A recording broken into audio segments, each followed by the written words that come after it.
Hello everyone! Today is my rest day kaya samahan niyo akong gumala.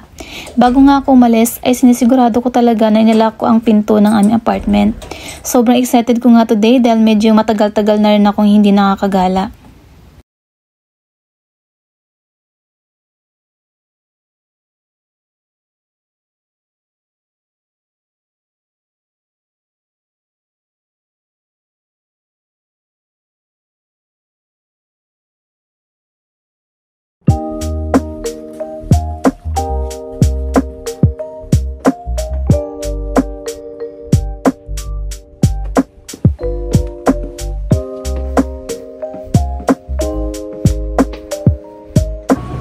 Fast forward na tayo, nandito na tayo sa tren at nasa biyahe na. Medyo malapit lang naman sa apartment namin ang train station dito. May kalayuan nga yung pupuntahan natin at kailangan pa natin maglipat pa ng isa pang tren at sasakay ng bus papunta sa ating final destination. Maganda ang panahon ngayon kaya ito ang best time para umawat at kumuha ng magagandang pictures. Bago kami sumakay na isa pang tren ay dumaan muna ako sa salon para magpagupit at magpa-hair treatment. Medyo mahaba na kasi yung buhok ko at marami ng sira.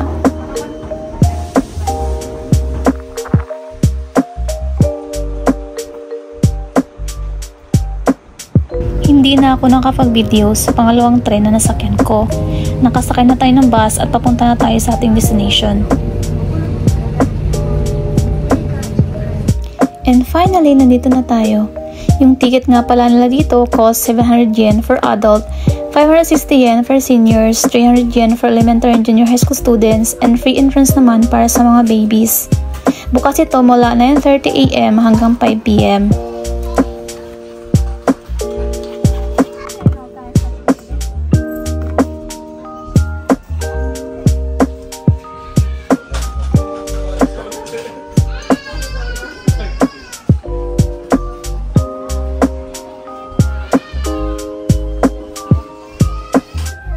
Pagkapasok mo sa loob ay ito agad ang bubungad sa iyo. Isang napakalaking flower landscape na nagpapadagdag ng atraksyon dito. Perfect na perfect itong lugar na to para sa mga nature lovers. Kahit saan ka lumingon ay marami kang makikita ng mga punong kahoy na nagpapapresko ng hangin. Hindi ka din magugutuman dito dahil may mga food stalls kang makikita at restaurants.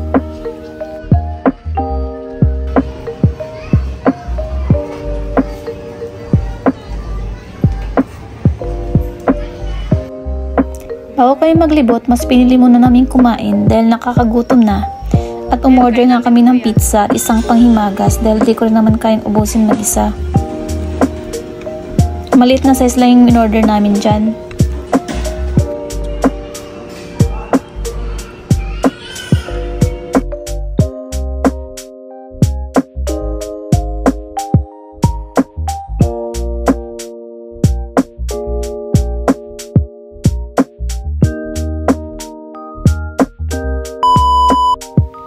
Pagkatapos namin kumain ay agad na kaming pumunta sa kanilang art exhibits. Sobrang ganda at nakakamangha mga designs at napakadetalyado talaga.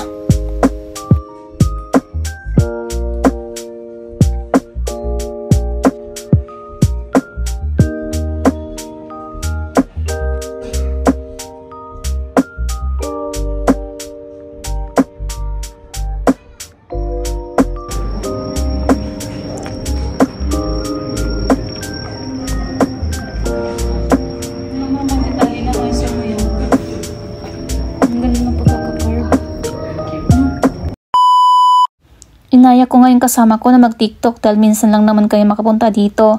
Kaya dapat sulitin ang magandang view sa lugar na to.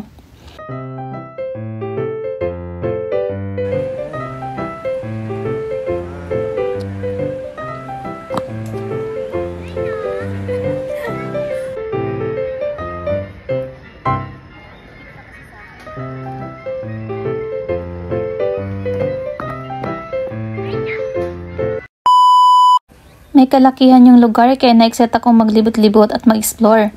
Huwag yarn. Yeah. Yeah.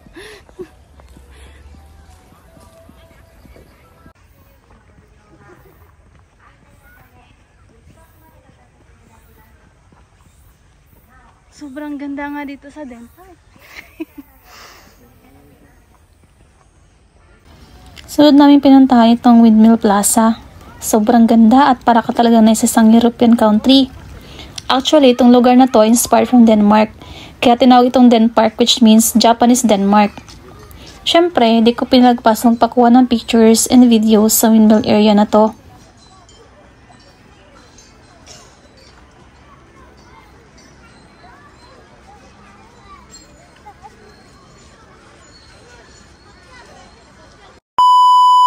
And also this day, meron silang special event called Mid-Autumn Light Festival na ginaganap lang sa mga selected dates ng September.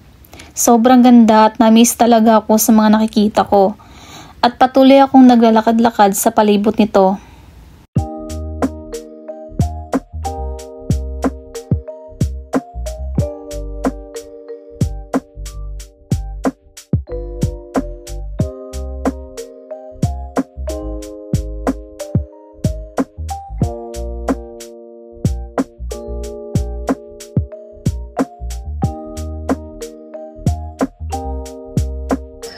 At nakita ko may iba pang colorful na mga ilaw. Gawa talaga siya sa tunay na kandila. I just wonder ba't ang tagal matunaw ng kandila nila.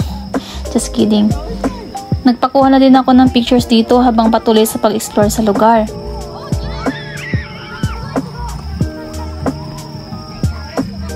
Actually guys, pangatlong beses na ako nakapunta dito. Pero binalik-balikan ko pa rin talaga siya. Dahil sobrang ganda talaga sa lugar na to, hindi siya nakakasawa.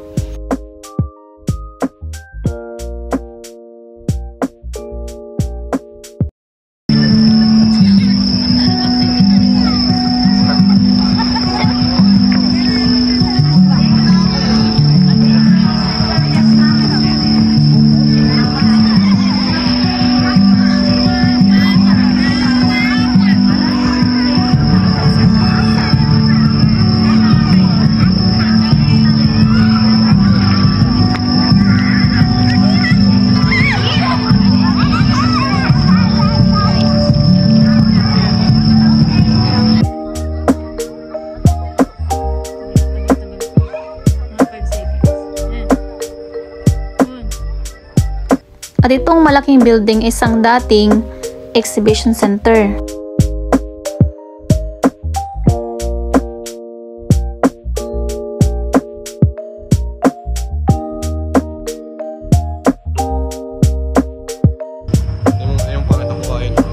At dati may nakita pa akong nakadisplay na kalansay ng dinosaur dito. Pero pinilitan na nila. At ito na yung mga bagong nakadisplay dito.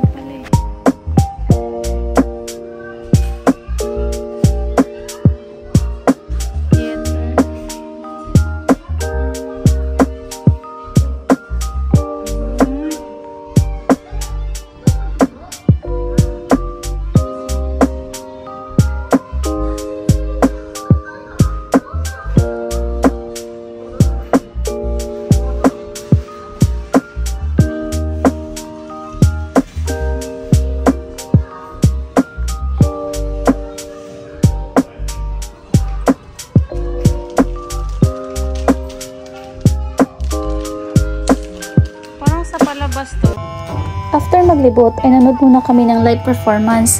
Masarap sa tenga yung rhythm ng kanta kahit di ako familiar dahil na din siguro sa mga instruments na gamit nila na very unique.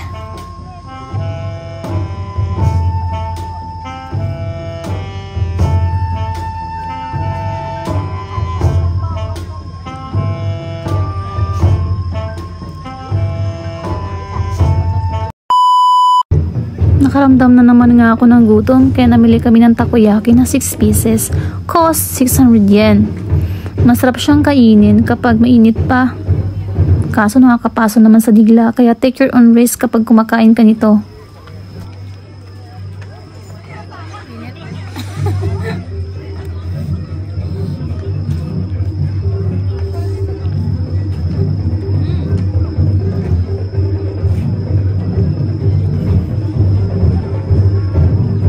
At dito na magtatapos ang ating gala series vlog.